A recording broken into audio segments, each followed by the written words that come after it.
우리가 두 번째 좀 특이한 사경회 두 번째 주일입니다. 사경회를 이어서 3일 동안 해야 되겠지만 우리 3주 동안 주일마다 사경회를 지금 하고 있는데 지난 시간에 우리가 살펴본 말씀은 삶의 우선순위가 삐뚤어지면 모든 것이 다 그릇된다 하는 거죠. 그러니까 여기서 얘기하고 있는 우선순위는 세상에서도 하는 말입니다. 우선순위를 세상에서도 굉장히 많이 얘기하고 강조하죠. 삶의 우선순위가 틀리면, 말하자면 중요한 일을 먼저 하는 사람과 급한 일을 먼저 하는 사람의 삶은 굉장히 다르죠. 세상에서 하는 말입니다. 근데 우리가 성경에서 배우는 것은 뭔가 하면 그 중요한 일이 뭐냐는 거죠. 그래서 이 말씀의 주제는, 학개서의 주제는 뭐라고 그랬죠 제가? 무엇이 중요한디? 이게 학개서의 주제예요. 무엇이 중요한지를 앞자리로 좀 오세요. 뒷자리가 좀 늦게 오시는 분들 계시니까 여기가 좀 자리가 많아요. 중요한 게 뭐냐 하는 것에 대해서 판단을 그르치게 되면 인생이 다 꼬이게 된다는 거예요. 근데 그것은 단순히 세상에서 하는 말을 여기서 자기계발서 같은 되풀이하는 것이 아니라 하나님이 내 삶의 우선순위가 되지 않으면 인생의 모든 것은 꼬이게 되어 있다는 것입니다.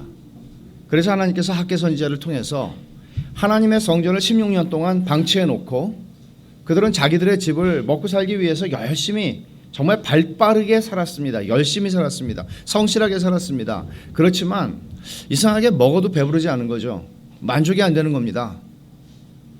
열심히 사는데 월급도 많이 받아오는데 만족이 안 돼요. 사람들도 나를 인정해주고 뭔가 괜찮은 것 같은데 만족이 안 돼요. 이런 문제를 선지자 학개를 통해서 너희가 하나님의 성전은 폐허가 되도록 놔두면서 그냥 자기 먹고 사는 문제에 열심히 달려가는 삶, 당연하다는 거죠. 성전을 져라 하는 얘기를 했습니다.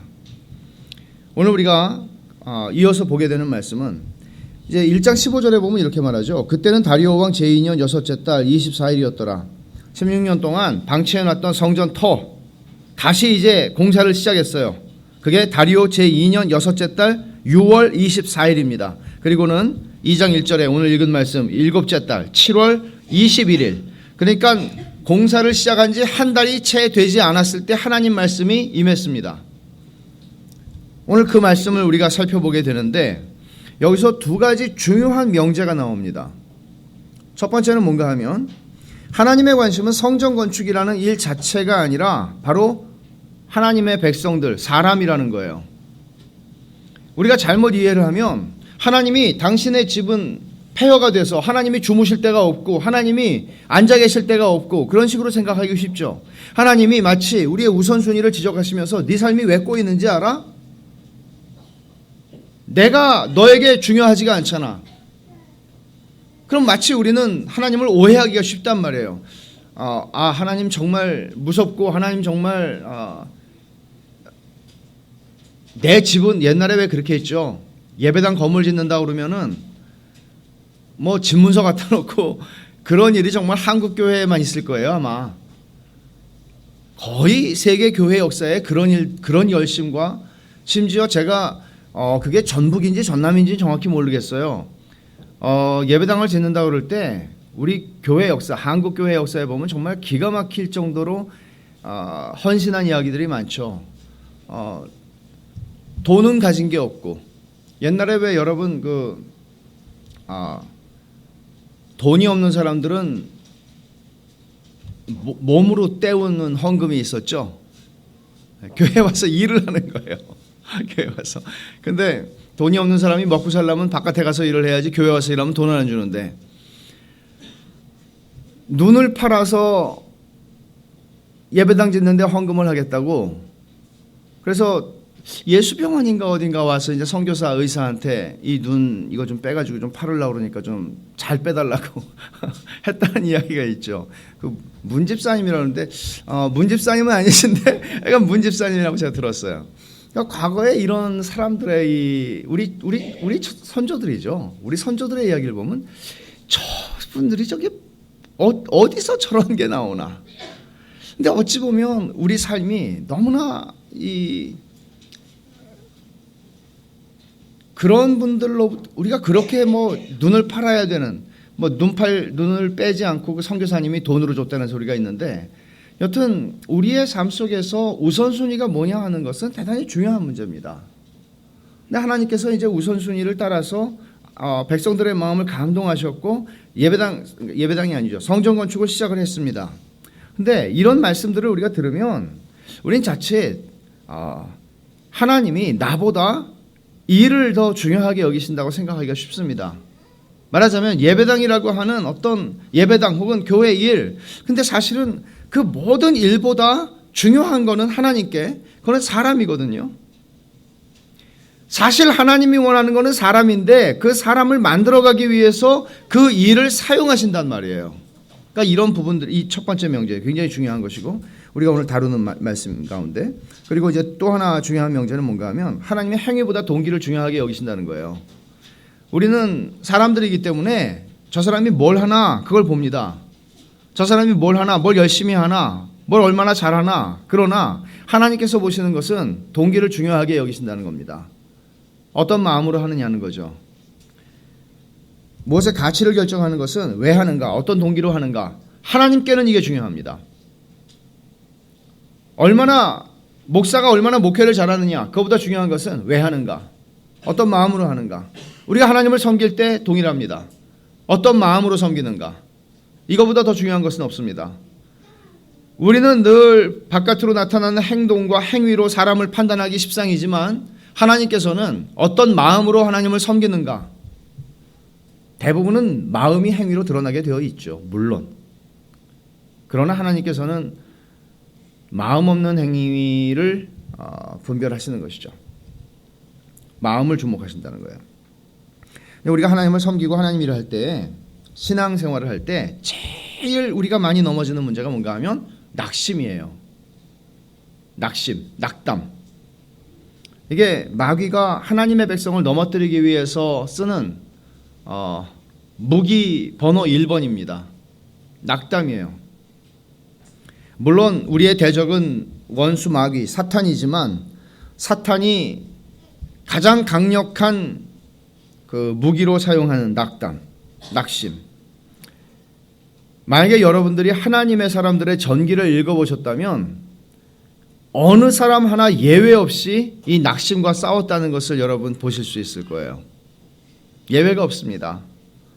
구약의 그 위대한 선지자 엘리야도 낙심과 심히 싸워야 했습니다.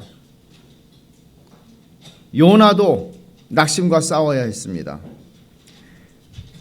바울 사도 자신도 얼마나 낙심과 싸웠던지, 바울 서신을 보면 사도는 내가 낙심하지 아니하노니라는 말을 많이 씁니다. 그 얘기는 그가 낙심과 싸우고 있다는 얘기거든요.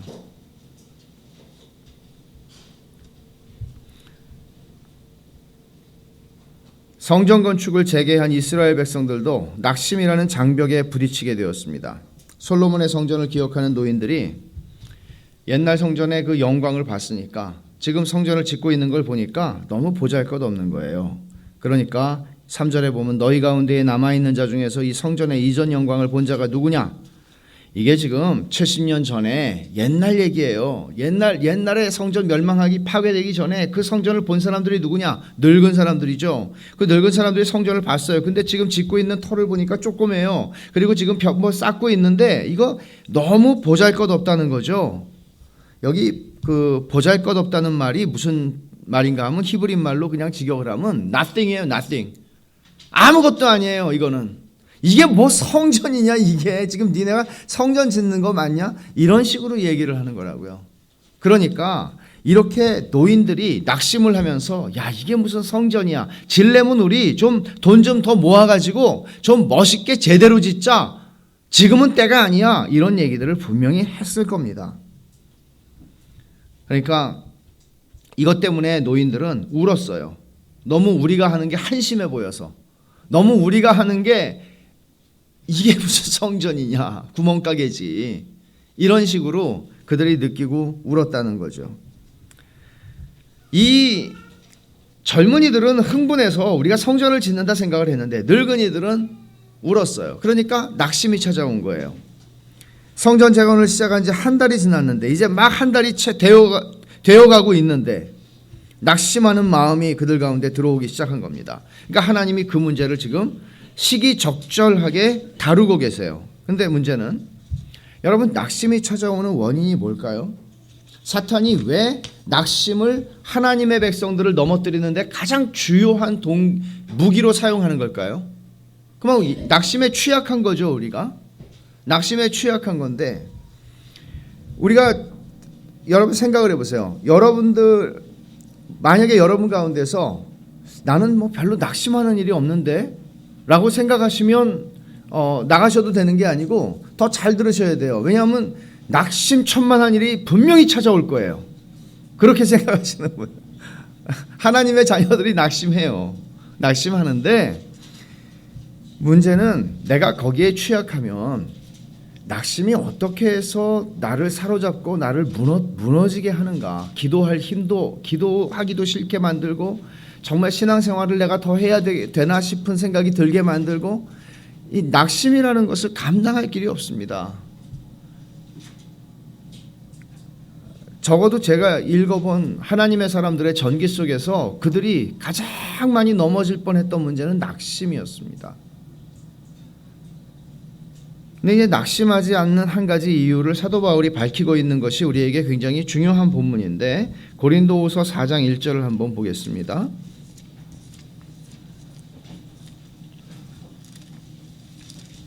낙심을 하게 되면 판단력을 잃어버려요. 그래서 객관적이지를 못해요. 낙심을 하게 되면 다 무너져요. 4장 1절을 한번 같이 읽어보겠습니다. 그러므로 우리가 이 직분을 받아 긍휼하심을 입은 대로 낙심하지 아니하고. 바울 사도가 하는 맥락은 어떤 맥락에서 이 말씀을 하시는 거 하니, 낙심하지 않는데 그것은 내가 이 직분을, 바울 사도는 낙심할 만한 이유가 있었습니다. 왜냐하면 자기는 지금 사도로 부르심을 받아서 고린도 교회에 복음을 전했고 고린도 교회가 세워졌고 이만큼 왔는데 그들이 하는 말이 너 사도 맞아? 이러니까 얼마나 낙심이 되겠어요. 이거 배신을 당하는 거거든요. 근데 바울 사도가 낙심하지 않는다고 그래요. 그러면서 우리가 이 직분을 긍휼하심을 입은 대로 낙심하지 않는다. 하나님이 나에게 사도의 직분을 준 거는 내가 훌륭한 사람이기 때문에 줬다는 거 아니거든요. 내가 받을 만한 자격이 있어서 준 게 아니고 내가 불쌍해서 하나님이 주신 거래요. 그러니까 하나님의 일을 하는 사람들은 이런 생각을 가질 필요가 있는 거예요. 저는 제가 훌륭해서 목사가 됐다고 생각하면 그날로 종치는 겁니다. 하나님이 불쌍해서 나를 목사 만드셨구나, 이렇게 생각을 하는 거예요. 내가 시험을 보고 목사가 됐구나, 내가 훌륭해서. 그게 아니고 하나님을 섬기는 사람은 다 이렇게 여기는 거예요. 하나님이 나를 불쌍히 여기셔서, 오늘 직분을 받으시는 분들도 마찬가지예요. 하나님이 나를 불쌍히 여기셔서 직분을 주시는구나, 이렇게 생각을 하는 게 바울 사도는 자기가 낙심하지 않는 한 가지 중요한 이유라고 얘기를 하는 거죠. 왜냐하면 하나님이 나를 긍휼히 여기시고 불쌍히 여기셔서 하셨는데, 우리는 보세요, 다 성과로 말을 해요. 내가 뭘 하고서는 그게 뭔가 성과를 내면 사람들이 와 그러죠. 그러면 내 마음도 들뜨고 야 역시 내가 훌륭한가 보다, 그런 생각을 한단 말이에요. 근데 성과가 안 나와요. 그러면 사람들이 판단하죠. 저 사람 좀 아닌 것 같은데. 그러면 그거보다 더 심하게 내 안에 낙심이 밀려와요. 근데 하나님께서 말씀하시는 건 뭔가 하면 그런 거 아니라는 거예요. 하나님이 나를 긍휼히 여기셔서 주신 직분이라는 거예요. 세상에서는 다 자기 아닌데, 사실은 아닌데, 네? 민감할 수 있는 얘기지만 대통령감이 아닌 사람이 대통령을 하면 나라가 힘들어요. 감이 아닌 사람이 그 자리를 차지하면 힘들어요. 근데 항상 역사를 보면 감이 되는 사람이 그 자리에 있었던 일은 희귀해요. 그런데 하나님께서 하시는 말씀은 뭔가 하면 네가 감이 돼서 시키는 게 아니고 내가 너를 긍휼히 여겨서 내가 여기까지 오게 했다는 거예요. 근데 우리는 순간 착각하거든요. 순간 착각해요. 뭐에 의해서? 자신이 걸어온 길이 외적으로 보여주는 성과에 의해서, 성취에 의해서. 사람들은 다 떠받들죠. 사람들은 다 인정해 주죠. 그런 것에 의해서 우리는 자신을 판단하기가 쉽고 착각하게 되는 겁니다. 본질적으로 하나님이 내가 부족한 사람이고 내가 정말 아무것도 모르는 사람인데 어쩌자고 하나님이 나에게 이런 직분을 주셨는가, 이렇게 생각을 하는 것이 바울 사도가 자신을 생각했던 방식이었습니다. 따지고 보면 바울 사도만큼 자격을 갖춘 사람은 12사도 가운데 한 사람도 없었습니다. 근데 이 사람은 그렇게 생각을 하고 있습니다. 그래서 자기는 낙심하지 않는다고 얘기합니다. 본래 하나님이 나를 불쌍히 여겨서 이 자리에 주신 거니까 그 자체가 나에겐 과분한 은혜라는 거예요. 우리가 원하는 만큼의 성공과 성취와 열매를 얻지 못할 때 낙심하게 되는데, 그럴 때에 낙심할 게 아니고 주님, 이게 제 모습입니다. 그래서 저는 언제나 매일 매순간 주님이 필요합니다. 은혜가 없으면 저는 이거밖에 되지 않는 사람입니다. 이렇게 고백하게 되는 거, 이게 진짜예요, 여러분. 여러분이 이렇게 여러분의 삶 속에서 여러분이 직면하고 살아가는 삶에 여러분 앞에 있는 산지들, 여러분 앞에 놓여 있는 정복해야 할, 근데 엄두가 나지 않고 나를 움츠러들게 만드는 현실의 난제들, 이 모든 것들 속에서 우리가 가져야 하는 태도는 주님, 정말 주님의 은혜가 아니면 내가 못 삽니다. 주님 은혜를 주십시오. 이거죠. 내가 이 일을 통해서 나 자신을 증명하겠다 하는 그릇된 동기로 살게 되면 그건 뭐 낙심천만한 삶이죠. 예? 피할 수가 없습니다. 나 자신을 증명하는데 목숨을 걸면 내가 얼마나 괜찮은 사람인지. 그러나 성경은 신앙이 무엇이냐? 신앙은 자기를 증명하는 게 아니라 하나님을 증명하는 게 신앙이에요. 나를 통해서 하나님의 은혜와 하나님의 능력이 나타나는 거예요. 봐라, 저 사람이 저런 일을 어떻게 하냐? 저 사람 우리가 볼 때 별 볼 일 없는데 어떻게 하냐? 하나님의 은혜와 하나님의 능력과 도우심과 베푸신 그 어떤 것이 아니고서는 설명될 수 없는 것, 이게 그리스도인의 삶입니다. 하나님으로 내가 설명되는 거예요. 똑똑해서, 능력이 좋아서, 빽이 좋아서, 기타 등등 이런 것들에 의해서 우리가 설명되지 아니하고 하나님의 은혜로 저 사람은 그거밖에는 설명할 길이 없다 하는 것입니다. 그리스도를 증명하고 하나님의 선하심을 증명하는 동기로 우리의 삶을 살아가게 되면 우리는 낙심을 피해서 살아가게 됩니다. 이스라엘 백성들이 낙심하게 된 원인은 처음에 그들이 잘못된 동기로 시작했기 때문이 아니에요. 좋은 동기로 시작했어요. 근데 노인들이 울며 불며 대성통곡을 하자, 아 진짜 이거 보잘것없잖아. 우리가 이렇게 힘을 들여서 일하는데 힘들여 역사하는 것만큼의 성과가 안 나오잖아. 너무 웃기잖아 이거. 이렇게 되면서 그릇된 동기들이, 왜죠? 너무 웃기잖아. 우리가 요딴 일을 하고 있어? 우리는 더 큰 일을 할 사람인데? 이런 생각 말이에요. 그래서 다른 동기로 시작해도 항상 우리가 살펴봐야 되는 게 동기의 문제예요. 근데 낙심이 찾아올 때 하나님은 내 동기를 살펴보게 하시는 시간으로 주세요. 대부분의 경우는 그래요. 근데 이제 부적절한 동기가 있어요. 부적절한 동기가 있는데 그 두 가지를 성경이 지적을 하는데, 첫째는 자만심입니다. 자기 우월감이나 자만심 같은 이유들에 의해서 동기부여가 되면은 그르치게 되어 있습니다. 그러니까 하나님을 위해서 우리가 엄청난 웅장하고 유례가 없는 그런 성전을 세우자 이런 생각을 그들이 했을 겁니다. 근데 그것은 하나님의 영광과 기쁨이 동기가 아니라 자기 영광과 기쁨과 자만심과 해냈다는 성취감과 이런 것들이 동기가 되기 시작한 거죠. 그러니까 낙심하지 않을 수가 없었습니다. 그러니까 우리 신앙생활 하다 보면은 이런 게 참 많아요. 그러니까 하나님의 영광에 살짝 편승하게 되는 그런 미묘함. 그러니까 하나님이 영광을 받아주십시오 하면서 나도 거기 살짝 올라타고 싶은 마음이죠. 뭐 대표적으로 옛날에 우리가 많이 듣던 간증, 한 시골 안악이 기도하기를, 주여 제가 우리 교회에서 11조 제일 많이 하는 사람이 되게 해주십시오.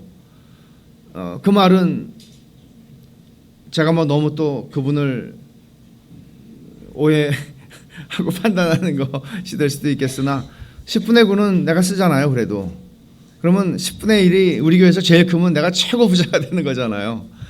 근데 우리는 미묘하게 그런 식으로 가기가 참 쉽습니다.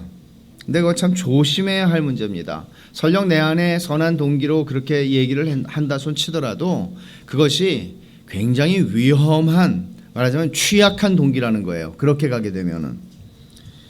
저는 1956년이면 60년 전입니다.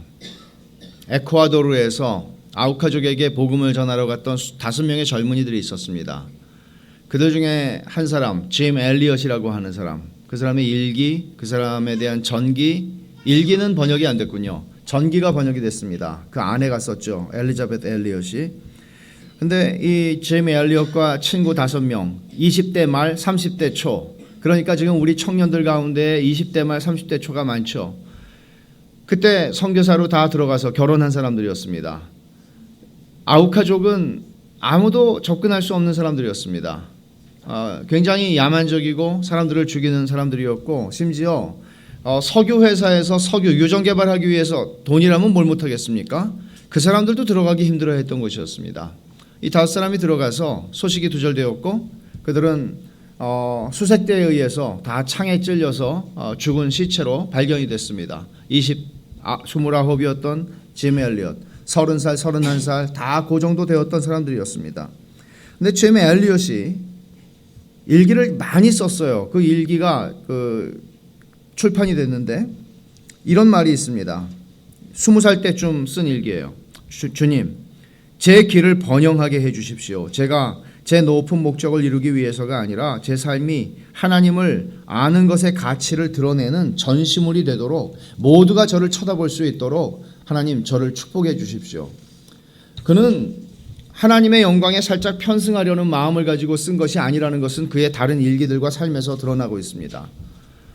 그는 하나님의 영광을 드러내고 싶었고, 하나님을 아는 것보다 더 가치 있는 일은 세상에 존재하지 않는다는 것을 말하고 싶었고, 그걸 보여주는 삶을 살고 싶었습니다. 그리고 하나님께서는 하나님 제 길을 번영하게 해주십시오 라고 기도를 했는데, 그 번영은 결국 어떤 의미로 왔나 하면 그의 29살의 죽음으로 어린 딸 발레리와 아내 엘리자벳을 남겨놓고 그는 죽었습니다. 그러나 그의 아내는 낙심하지 않았습니다. 그의 아내는 한 살인가가 더 많은 사람이었는데 엘리자벳은 낙심하지 않고 어린 딸을 데리고 몇 년 동안을 준비를 해서 자기 남편을 죽인 원수들의 부족에게로 들어가서 그 부족들에게 복음을 전하고, 결국 지금은 그 부족들은 다 예수를 믿는 부족들이 되었고, 1966년에 베를린에서 세계 복음화 대회가 있었을 때 빌리 그레함이 주최를 하고, 1966년에 그러니까 10년이 지났죠. 남편이 죽은 지. 그 선교사들을 창으로 찔러 죽인 그 사람들이 베를린에 초청을 받아서 거기서 간증을 하는 일들이 있었습니다. 제가 이제 이런 이야기를 하는 것은 뭔가 하면, 우리가 엘리엇처럼 하나님 저를 아는 사람들이 야 정말 하나님을 아는 것보다 더 중요한 건 없구나, 하나님의 은혜는 실로 놀랍구나 라는 것을 알 수 있는 삶이 되게 해달라는 것, 이것은 그리스도인들이 품을 수 있는 참 소중한 소원입니다. 그런데 하나님께서는 그것을 단순히 우리가 생각할 때는 성공해서, 사회적으로 성공해서 사람들이 쳐다볼 수 있고 우러러볼 수 있는 자리에서 하나님을 말하고 싶겠지만, 하나님께서는 하나님의 방식으로 그 일을 하신다는 것입니다. 고린도후서 4장에서 바울 사도가 말한 것처럼 우리가 질그릇인 것을 아는 것은 참 복된 것입니다. 하나님 저를 상감청자, 이조백자가 되게 만드셔서 질그릇 같은 인생들이 야 예수 믿으면 다 상감청자가 되는구나 그렇게 생각하는 게 아니라, 우리가 질그릇뿐임을 안다는 것은 큰 은혜입니다. 여러분, 우리는 우리 가운데서 사회적으로 굉장히 성공하신 분이 계실 수도 있지만은 안 계신 것 같습니다. 그리고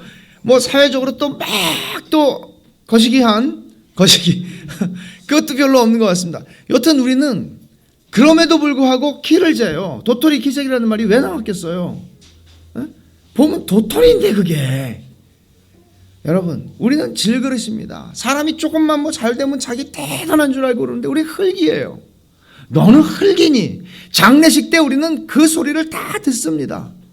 문제는 사는 동안에 나를 수식해주고 나를 형용해주는 어떤 직급이나 내 어떤 성과나 내 어떤 사회적 신분이나 이런 것들에 의해서 내가 나를 착각하는 것, 금수저 뭐 이딴 거 있잖아요. 그리스도인들이 그런 것들을, 그런 말을 쓸 필요가 없는 것입니다. 금이고 다이아몬드고 그거 다 흙입니다. 사람들이 우리를 어떻게 보느냐, 인생의 목을 메고 사는 것, 길어야 80, 90, 100인데 여기에 영원을 바라보고 살아가는 신자들이 이 인생, 이 점에 불과한 100년에 목을 걸고 사는 것, 중내산에 하는 것, 얼마나 우스운 것입니까? 예수를 믿는다는 것은 우리 인생에 일어나는 그런 정말 그 대단해 보이는 일들을 보잘것없게 보는 실력입니다. 이것이 우리를 낙심하지 않게 합니다. 내가 하나님을 위해서 하고 있는 일이 보잘것없어 보이는 게 아니라 우리의 인생에 일어나고 있는 일들, 사람들이 중내산해하는 일들을 보면서 그걸 보잘것없게, 아무것도 아니지 그거, 이렇게 여기는 게 신앙입니다. 그게 우리가 질그릇임을 아는 것입니다. 우리를 어느 누가 굽신굽신하게 만들 수 있는 인간은 없습니다. 그도 흙이고 질그릇입니다. 우리가 굴욕을 당해야 할 이유도 없습니다.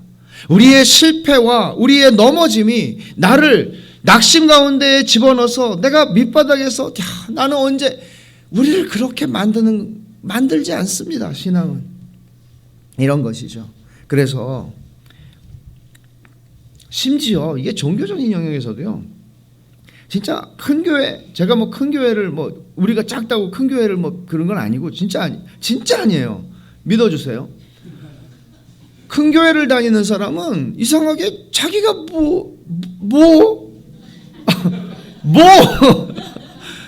괜히 이렇게 어깨에 힘이 들어가고 얘기를 한다고요. 그러니까 여러분은 정말 그러시면 안 돼요. 어깨에 힘이 들어가는 게 아니고, 힘이 어느 교회 다니, 저기 화정동에 조그만 개척교회 다니, 이렇게 하지 마세요. 이름이 벳샬롬인데 왜 조그만 개척교회예요? 조그만 개척교회는 찔리는 분들 계세요? 그러지 마세요. 그러니까 우리는 그런 것들로도 괜히 과시하고 싶은 것이죠. 그렇게 가서는 안 돼요, 여러분. 그거 신앙이 아니에요. 그러니까 이제 이런 것들은 자만심이라는 건 언제나 비교의식과 같이 가는 거잖아요. 그러니까 여러분, 선의의 경쟁이라는 말이 있는데 하나님 나라에 선의의 경쟁 없습니다. 선의의 경쟁은 무슨 선의의 경쟁입니까? 비교의식은 자만을 향한 싸움에 우리를 던지게 만들어서 우리를 넘어지게 만듭니다. 낙심하게 만들어요. 그리고 경쟁이라는 거는, 비교하는 거는 항상 자기에게 초점을 맞춰요. 자기에게. 자기가 중요해요. 제가 시간이 없어서 고린도전서 4장에 있는 말씀을 읽지는 않겠습니다만, 바울 사도가 고린도전서 4장에서 그런 말을 해요. 자기를 아무것도 아닌 것으로 생각하는 것, 그런 의미에서 자기를 잊어버리는 것. 우린 너무 자기에게 사로잡혀 살아가는 시대에 그런 삶을 살아요. 자기가 너무 자기에게 붙잡혀 살아가요. 내가 스스로 생각할 때 내가 대단하다고 그래도, 내가 대단하다고 내가 스스로 생각해도 그거 아무것도 아니다. 중요한 건 다른 사람들이 나 대단하다고 보는 거 아무것도 아니다. 못하다고 봐도 아무것도 아니다. 중요한 건 하나님이 판단하시는 거다. 이거예요. 하나님 앞에서 나를 보는 것이죠. 비교하게 되면 꼭 뛰는 놈 위에 뭐가 있어요? 나는 놈이 있습니다. 그래서 내가 걸어가는 놈보다 빨라서 좋다 그랬는데 나는 놈을 만나게 되죠. 나는 놈 위에 또 붙어가는 놈 만나게 되고, 그러니까 감당할 수가 없어요. 낙심에게서 우리가 해방될 수가 없어요. 오늘 하나님이 본문에서 다루시는 문제가 바로 그런 건데, 여러분 당장에는 문제가 없을지 모릅니다. 여러분의 삶에서 지금 당장에는 문제가 없을지 몰라요. 잘 굴러가고 있다, 지금까지는 괜찮아, 그렇게 생각할 수 있습니다. 그러나 이스라엘 백성들이 지금 그런 거예요. 지금 한 달도 안 됐어요. 한 26, 7일 됐어요. 성전 건축 시작한 지. 야, 뭐가 된다 그러고 있어요. 근데 하나님이 말씀하시죠. 걸어요. 야, 니네 눈에 보잘것없지? 이게 좀 한심해 보이지? 아니, 그런 생각 하려고도 안 했는데 하나님이 자꾸 가르쳐 주세요. 야, 이게 한심해 보이지? 그러니까 하나님 말씀 듣고 보니까 또 한심해 보이기도 하고 그런 거예요. 지금 당장에는 문제가 없어도요, 우리 마음 한구석, 동기의 문제예요. 그게 한 구석을 차지하고 기회가 되면 튀어나올 준비를 하고 있는 거, 이게 낙심이에요. 동기가 잘못되면 낙심에서 해방될 수가 없어요. 근데 우리는 하나님이 때때로 하나님 왜 긁어부스럼이신가, 아니 뭐 잘 가고 있는데 왜 뭐라고 하시는가, 그렇게 생각할 수가 있습니다. 그러나 하나님께서는 장차 어떤 문제가 일어날 것을 아시고 우리를 마치 어머니가 자식들에게 훈계를 하는 것처럼 그렇게 미리 얘기를 해주시는 거죠. 지금 당장의 문제가 아니라, 그러니까 하나님에게는 중요한 게 뭐예요? 건물만 지면 되잖아요. 성전만 지면 되잖아요. 근데 하나님은 그게 아니라는 거죠. 얘들아, 지면 뭐하냐? 너네가 짓고 나서 너희 마음이 상하고, 짓고 나서 너희들이 마음이 힘들어지고, 짓고 나서 너희가, 내 관심은 성전 자체가 아니야. 성전을 통해서 너희들을 세워가는 게 내게는 중요해 라고 말씀을 하시는 겁니다. 여러분, 우리가 하나님을 섬길 때 이걸 놓치면 안 돼요. 일보다 사람이에요. 나 혼자 야, 너는 거추장스러워, 내가 혼자 하면 너하고 같이 하는 것보다 더 잘해, 그냥 가만히, 그게 아니고 일보다 사람이에요. 일보다 사람. 그게 하나님이 중요하게 여기시는 것입니다. 여러분의 삶의 동기, 여러분의 섬김의 동기, 여러분들은 어떤 섬김의 동기를 가지고 하나님을 섬기세요? 성취를 잘해야 되겠다, 내가 이거를 기가 막히게 내가 맡은 일을 해서 사람들에게 내가 누구라는 걸 보여줘야 되겠다, 이런 게 아니고요, 정말 사랑하면서 하는 거예요. 사랑하면서 하는 거예요. 우리의 일은 하나님을 믿는 것이고 사랑하는 것이에요. 그러니까 사람들의 인정을 받겠다는 것, 사람들에게 내가 어떤 그 결과를 바라는 것, 거기서 좀 해방될 필요가 있죠. 예수를 믿는 사람들은 하나님이 나를 어떻게 여기시는가 보다 더 중요한 건 없습니다. 우리는 마지막 날에 하나님 앞에 그렇게 설 것입니다. 세상 사람들이 우리를 다 칭송하고 박수갈채를 보내준다 한들, 하나님 앞에 섰을 때 너는 세상에서 다 받았잖아, 그렇게 얘기할 수 있는 사람이 적지 않을 거라고 생각을 합니다. 동기야 어떻든지 열매만 맺으면 된다? 성경은 그것을 승인하지 않습니다. 좋은 열매를 많이 맺으려면 바른 동기로 가라고 얘기합니다. 바른 동기가 어떤 겁니까?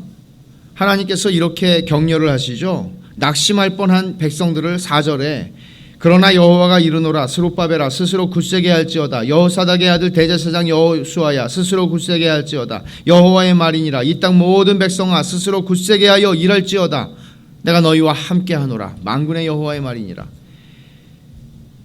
한 번 말씀하면 되는데, 스룹바벨아 스스로 굳세게 해라, 여호수아야 스스로 굳세게 해라, 모든 백성아 스스로 굳세게 해라, 힘내라 하는 말이죠.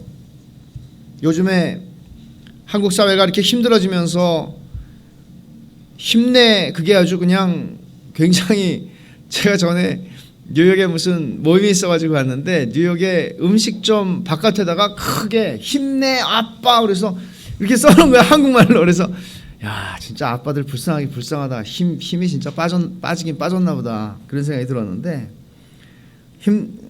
힘내라는 말이 정말 힘이 나면 얼마나 좋겠어요. 근데 그 사람이 힘내라 한들 이렇게 보탬이 되겠습니까? 근데 하나님이 지금 말씀하시는 거예요. 힘내라, 너 스스로 굳세게 할지어다. 그 다음에 무슨 약속이 있어요? 내가 너희와 함께 하노라, 그렇게 말씀을 하시죠.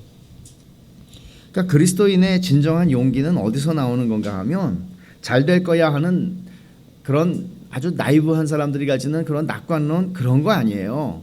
그런 말도 안 되는 거 아니고, 그리스도인들의 그 힘은 어디서 나오느냐, 용기는 어디서 나오느냐? 그건 하나님이 내가 같이 할게. 하나님의 약속이에요. 하나님의 약속이에요. 여러분, 하나님의 약속이 여러분에게 힘이 정말 돼요? 여러분들이 정말 힘이 빠졌을 때, 외로울 때, 격려가 필요할 때 사람들에게 전화를 해서 나에게 격려해 줄 수 있는, 잘 될 거야, 나한테 좋은 소리 해주는 사람 있죠? 그렇게 위로 잘하는 사람들이 있죠?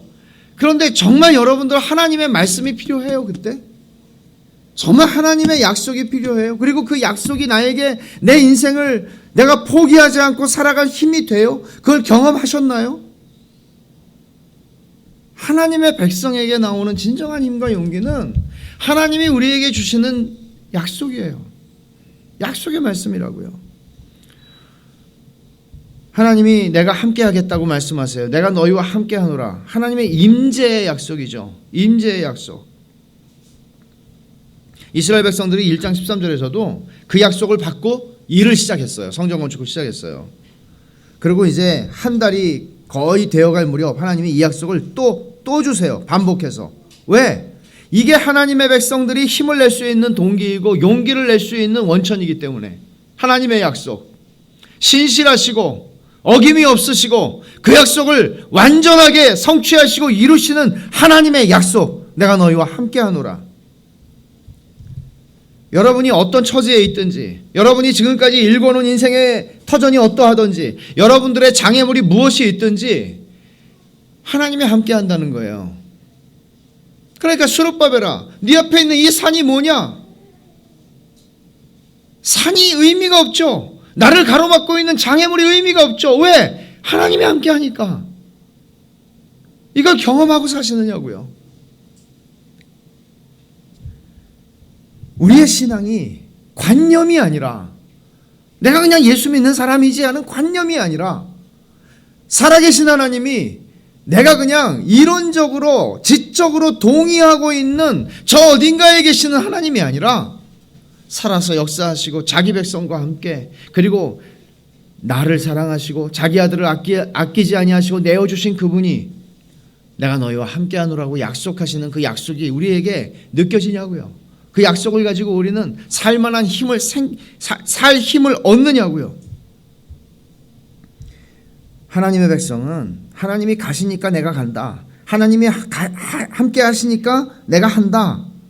하나님이 하시기 때문에 이거는 옳고 마땅한 것이고 나는 이 길을 간다. 이게 하나님의 백성들이 살아가는 동기예요. 하나님이 원하시니까, 하나님이 기뻐하시니까. 여러분 아시죠? 이스라엘 백성들이 금송아지 섬겼을 때 광야에서 하나님이 같이 안 가겠다고 그랬어요. 천사를 보내서 내가 가나안 땅에 집어넣어 주겠다고 그랬어요. 모세야 가라, 데리고 가라. 나는 같이 가면 이 백성 다 죽일 거다. 모세가 어떻게 해요? 안 갑니다. 하나님. 말하자면 모세는 하나님 없는 성공은 실패라고 얘기했던 거예요. 여러분에게 하나님께서 이 세상에 대단한 성공을 주시겠다고 약속하시고 근데 나는 함께는 못 가겠다. 그럼 여러분 어떻게 하시겠습니까? 하나님 없는 성공을 보장해 주신다면 우리의 영혼을 팔아먹는 거죠. 파우스트에서 보는 것처럼 영혼을 마귀에게 팔아넘기는 거예요. 그리고 내가 원하는 걸 얻는 겁니다. 이 지상에서 내가 포기할 수 없는 원하는 거, 나를 증명하는 거, 사람들이 나를 주목하는 거, 사람들 앞에서 내가 떵떵거리고 살 수 있는 거, 이 한 세상. 그러나 성경은 하나님 없는 성공은 저주라고 얘기하고 파멸이라고 얘기를 합니다. 두 번째로 우리가 바른 동기와 관련해서 생각할 수 있는 건 하나님의 주권에 대한 신앙이에요. 하나님의 주권의 신앙이라는 건 뭔가 하면 하나님의 관점으로 세상 역사를 보는 거고 하나님의 관점으로 내 인생사를 보는 거예요. 이게 하나님의 주권을 믿는 신앙이에요. 그러면 어떻게 되느냐? 낙심을 날려보내죠. 우리 눈으로 보면 낙심할 게 너무나 많아요. 진짜 많아요. 우리 인생에서 내가 원하는 대로 살아온 인생은 없을 거예요. 원하는 대로 사시는 인생은 없습니다, 여러분. 청년들에게 미안한 말이지만 여러분이 원하는 대로 인생이 풀리지 않습니다. 낙심할 일이 수도 없습니다. 내가 원하는 대로 안 됩니다. 그러나 우리는 그 속에서 하나님의 주권을 믿습니다. 하나님의 주권을 믿는다는 것은 내 인생사에서 일어나는 일은 우연이나 재수 없어서 일어나는 일이거나 이런 것들 없다는 거죠. 하나님의 간섭하심과 섭리 가운데 나를 향하신 하나님의 기가 막힌 사랑과 하나님의 선하심과 그 은혜 가운데에 내 인생에 일어나는 모든 일이 있는 거예요. 이게 하나님의 주권을 믿는 거예요. 저는 잊을 수 없는 그 하나님의 주권에 대한 신앙. 현대 선교의 아버지 윌리엄 캐리가 1793년에 인도로 가서 40년 동안 사역을 하고 거기서 죽었는데, 그가 성경 번역을 참 많이 했습니다. 성경 번역을 그때 다 하는 거죠. 하고 번역을 해서 원고가 인쇄소가 불타면서 다 날아가 버렸어요. 세상에 원고 이런 원고 한 10페이지만 쓰고 그거 컴퓨터에서 날아가도 정말 컴퓨터를 부셔버려야 되나, 이런 못됐죠 성격이. 제가 그랬습니다. 원수를 갚으려고 이 컴퓨터를 부셔버려. 10장만 없어져도 속이 상하고 억울하고. 제가 컴퓨터에다가 안수기도도 해봤어요 옛날에. 너무너무 속이 상했죠. 근데 윌리엄 캐리가 불타서 없어졌을 때 뭐 복사기도 없고 뭐가 있어요. 다 날아간 거예요. 그 각고의 수고. 그때 앤드루 풀러라고 하는 자기 영국에 있는 자기 친구에게 그렇게 편지를 써요. 하나님께서 왜 이렇게 하셨는지 모르겠지만 하나님의 선한 뜻이 있을 것이라는 사실을 알기에 낙심하지 않는다네. 그리고 또 하는 거죠. 여러분, 하나님의 주권을 믿는다는 것은 그런 겁니다. 살다 보면 믿지 않는 사람들이 말하는 악재라고 말하는 거. 저는 그런 말을 모르고 컸어요. 예수 믿는 집에서 태어나는 바람에.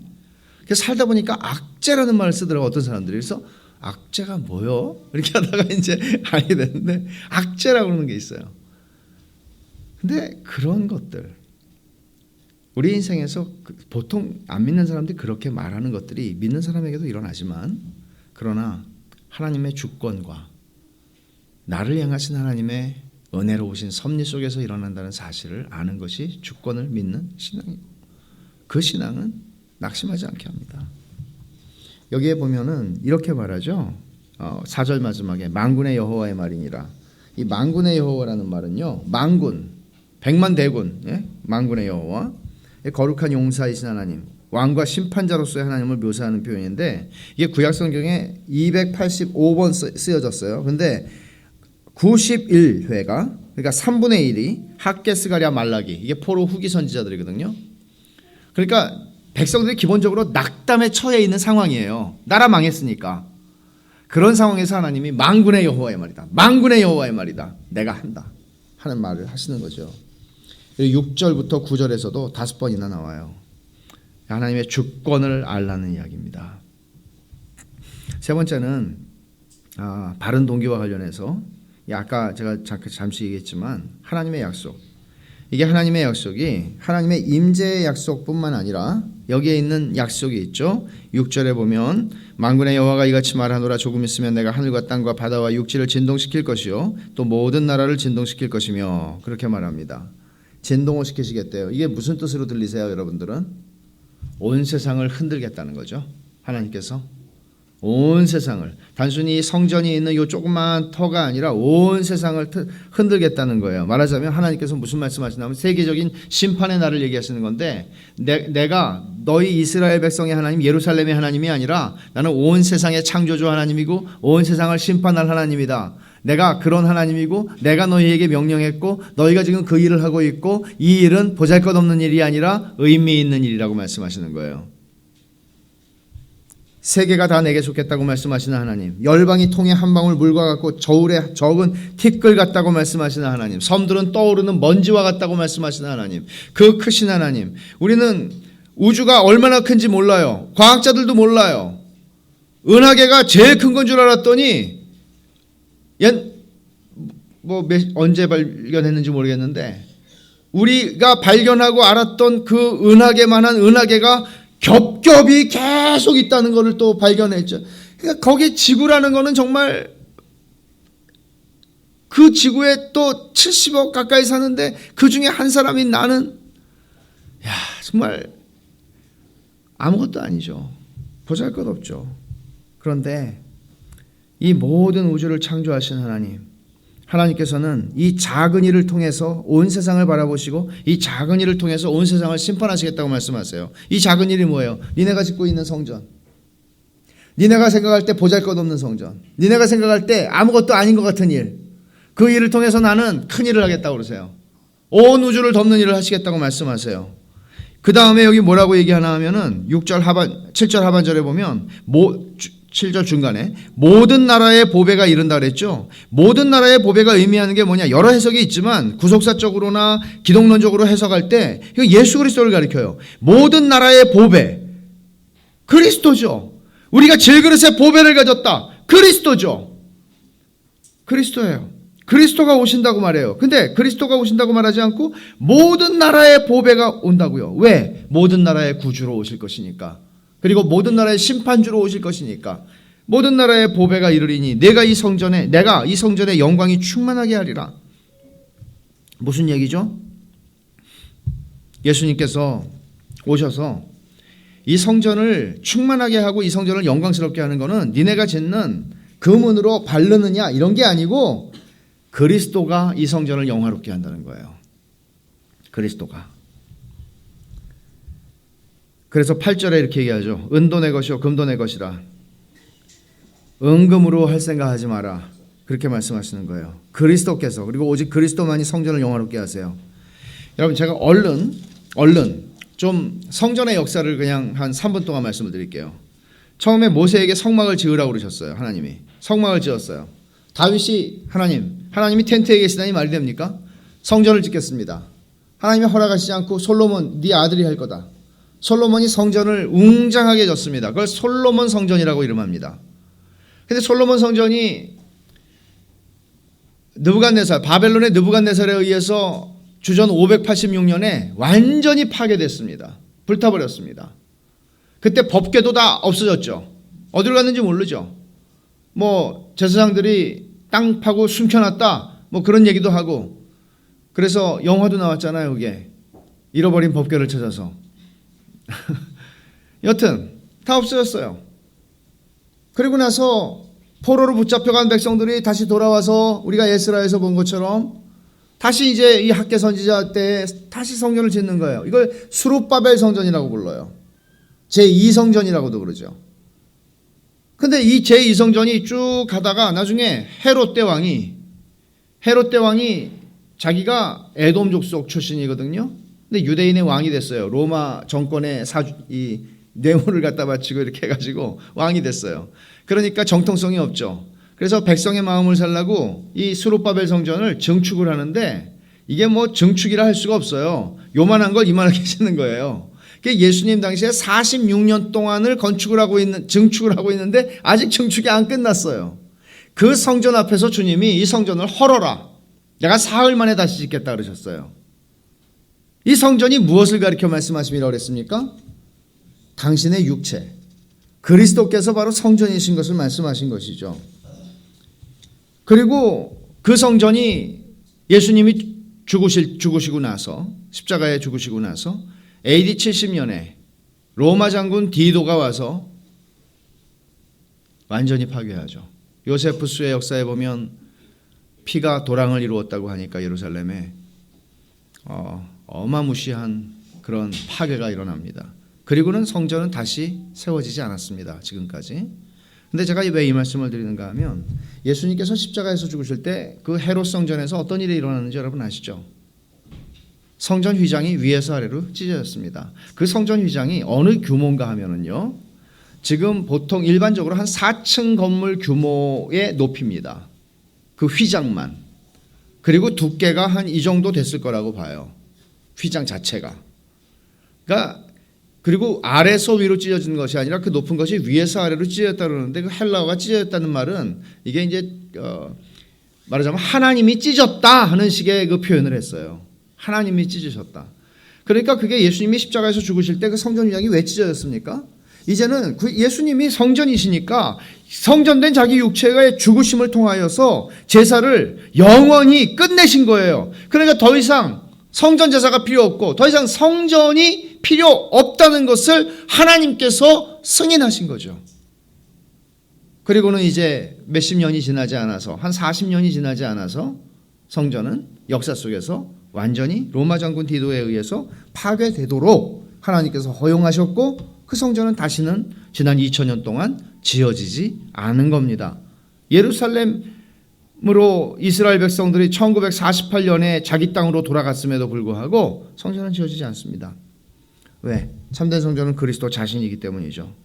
이전에 나중 영광이 뭐라고 말씀하셔요? 7절 하반절에 내가 이 성전의 영광이 충만하게 하리라 말씀하셨어요. 그리고 9절에 이 성전의 나중 영광이 이전 영광보다 크리라. 나중 영광이 이전 영광보다 크리라. 무슨 얘기입니까? 이전에 솔로몬 성전보다 수룹바벨 성전은 아무것도 아닌 것처럼 보였습니다. 그러나 하나님께서 수룹바벨 성전이 나중 영광이, 그게 뭐예요? 만국의 보배가 이르는 거죠. 그리스도가 오셔서 그 그리스도께서 그 영광을 받으시는 것을 통해서 우리가 보게 될 것은 비교가 되지 않을 것이라고 말합니다. 그리고 또 약속하죠. 하나님의 약속이 뭐예요? 9절 마지막에 이곳에 평강을 주리라, 샬롬을 주리라 말씀하세요. 오늘 이 말씀 앞에서 우리 자신들을 돌아볼 필요가 있습니다. 하나님의 교회가 성전이다. 에베소서 2장에서 그렇게 말합니다. 예수 그리스도가 성전이시죠. 그 이후의 이야기를 보면 사도 바울은 에베소서에서 교회가 성전이다라고 얘기합니다. 그리고 또 개별적으로 보면 예수를 믿는 사람 한 사람 한 사람이 성령이 거하는 전이라고 말씀을 합니다. 또 나중에 보면 요한계시록 마지막에 사도 요한이 하나님의 나라가 완성된 모습을 보니까 성전을 찾아보는데 성전이 없는 거예요. 왜 없죠? 하나님과 어린 양이 성전이시니까 더 이상 성전이 필요가 없는 거예요. 때로 학개서를 잘못 설교하게 되면 예배당을 지을 때 예배당을 성전이라고 가리켜서 말하면서 성전 건축을 하는 본문으로 쓰이기 쉽지만 그것은 신학적으로는 해석의 오류입니다. 제가 지난 시간에도 말씀을 드렸지만 참된 성전 건축은, 신약 시대의 참된 성전 건축은 하나님의 백성이 하나님의 말씀으로 잘 양육을 받고 건강하게 세워지는 것입니다. 이것이 참된 성전 건축입니다. 우리는 이 일에 아낄 것이 없습니다. 그러나 금과 은으로 화려하게 쌓아 올리는 빌딩이 하나님을 영화롭게 하지 않습니다. 그런 것이 아닙니다. 뿐만 아니라 여러분 자신의 몸, 여러분 자신이 성전이라고 말합니다. 여러분, 제가 아까도 말씀드렸지만 작은 교회라고 하는 것이 보잘것없어 보이시지는 않습니까? 주께서 말씀하십니다. 나중의 영광이 이전 영광보다 크다. 감당할 수 없이 크다. 그것을 믿음의 눈으로 보라고 말합니다. 교회들은 다 저마다 커지고 싶어 합니다. 목사들도 다 큰 교회를 목회하고 싶어 합니다. 그러나 하나님께서 우리에게 주신 영광을 놓친다면 우리는 그러면 커지기 전까지는 nothing입니까? 커지기 전까지는 보잘것없는 것입니까? 여러분이 교회에서 섬기는 작은 일을 보잘것없게 여기십니까? 그렇지 않습니다. 그 작은 일을 통해서 하나님은 만국을 흔들겠다고 말씀하십니다. 교회의 나중 영광이 지금 영광과 비할 수 없이 크다는 것을 믿음의 눈으로 보라는 것입니다. 요한계시록 20장 이후에 나오는 그 하늘에서부터 내려오는 신부가 신랑을 위하여 단장할 것 같은 그 아름다운 거룩한 성 예루살렘의 모습을 보면 정말 놀랍고 영광스럽습니다. 그게 바로 우리구나. 그게 바로 벳샬롬 교회의 장래구나. 내가 샬롬을 주리라. 하나님께서 약속하십니다. 여러분의 몸이 하나님의 성전이라는 사실을 아십시오. 성전을 잘 가꾸십시오. 성전 건축이 두 가지입니다. 신약 시대에는 하나는 하나님의 교회를 세워가는 것입니다. 그 일에 여러분의 우선순위를 드리십시오. 또 하나는 여러분 자신이 성전으로서 여러분 자신의 영혼을 잘 먹이는 것입니다. 가꾸는 것입니다. 우리의 육신을 위해서는 아낌없이 돈을 쓰고 우리의 육신을 위해서는 아낌없이 우리가 무엇을 시간을 들이지만 그러나 우리의 영혼을 위해서 여러분들은 얼마나 많은 것들을 수고하고 계십니까? 여러분의 영혼을 위해서 수고하는 일이 하찮아 보이지 않고 사소해 보이지 않기를 바랍니다. 여러분의 영혼을 먹이기 위해 매일 하나님의 말씀 앞에 엎드리는 일, 그리고 하나님 앞에 나아가는 수고를 멈추지 마십시오. 하나님께서 우리에게 주신 은혜의 수단을 사용하는 것을 멈추지 마세요. 작아 보이죠? 오늘 하루 내가 이거 안 한다고 어떻게 되지 않죠? 여러분들이 오늘 하루 내가 회사 안 나간다고 어떻게 되지 않는 게 아니고 잘리죠? 그거는 커 보이고 그건 중요해 보이죠? 무엇이 중요한디? 이겁니다. 무엇이 중요한데? 여러분에게는 주일이 아무것도 별 의미가 없이 보이진 않습니까? 주일 예배가 하루 별것 아닌 것처럼 보이진 않습니까? 여러분이 교회에서 섬기는 것보다는 회사의 것이 훨씬 중요하다고 생각하지 않습니까? 여러분의 욕심이 영혼보다 중요하다고 생각하지 않습니까? 이 모든 것들을 믿음의 눈으로 다시 보십시오. 여러분들의 삶이 낙심으로부터 자유해지고 여러분들의 삶이 먹어도 배부르지 않은 삶이 아니라 이상하게 안 먹어도 배부른 하나님께서 주시는 만족을 가지고 살아가는 삶으로 주께서 우리를 초청하십니다. 기도하겠습니다. 하나님 아버지 감사합니다. 주의 말씀 앞에 저희들이 섰습니다. 주여 정직하게 주의 말씀을 받고 정직하게 주의 말씀을 따라 순종하는 저희들 다 되게 하여 주옵소서. 예수 그리스도의 이름으로 기도하옵나이다. 아멘.